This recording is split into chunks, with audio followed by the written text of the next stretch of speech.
The UNESCO has an important mandate in protecting cultural heritage at risk, and I would like to acknowledge the critical role of that organization in this regard. Armed conflicts and military actions can have devastating impact on objects of cultural heritage, which are of irreplaceable value to the entire mankind as unique expressions of history, identity, and cultural memory.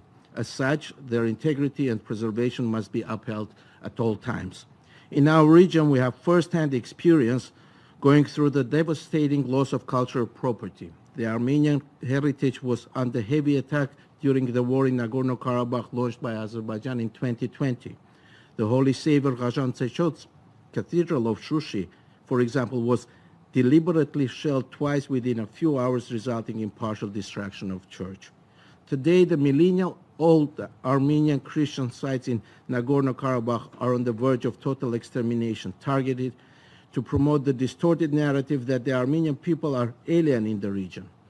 Armenia's deep concern in relation to the fate of the cultural property in Nagorno-Karabakh is also based on the previous history of total and intentional eradication of the Armenian heritage by Azerbaijan. In Nakhichevan only, thousands of monuments, including 89 medieval churches, and more than 5,000 crossstones were annihilated in an effort to remove traces of the Armenian civilizational presence.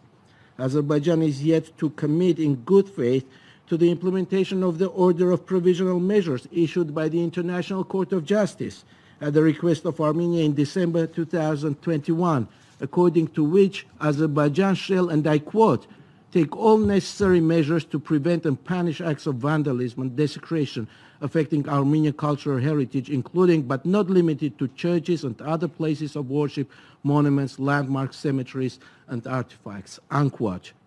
Dear colleagues, Armenia has consistently requested that a UNESCO fact-finding mission be deployed to Nagorno-Karabakh and the adjacent areas in order to help preserve the vast and unique cultural heritage of the region. Yet Azerbaijan continues to obstruct efforts of the international organizations for independent and impartial assessment of the facts on the ground, having opted instead for a policy of systematic erasure of the Armenian traces, putting into practice pseudo-scientific theory that denies the historical sites of Armenian origin.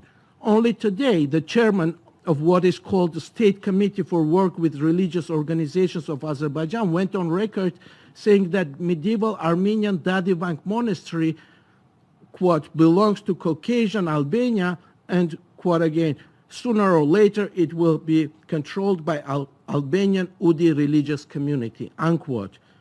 Destruction of the Armenian cultural heritage in the territories under Azerbaijani control continues to be extensively monitored and reported, including through the use of modern technologies. And I would like to recall in this regard that on 28 April, last Friday, Armenia hosted a panel discussion at the UN which looked into the role of new technologies in preventing genocidal acts such as cultural heritage destruction.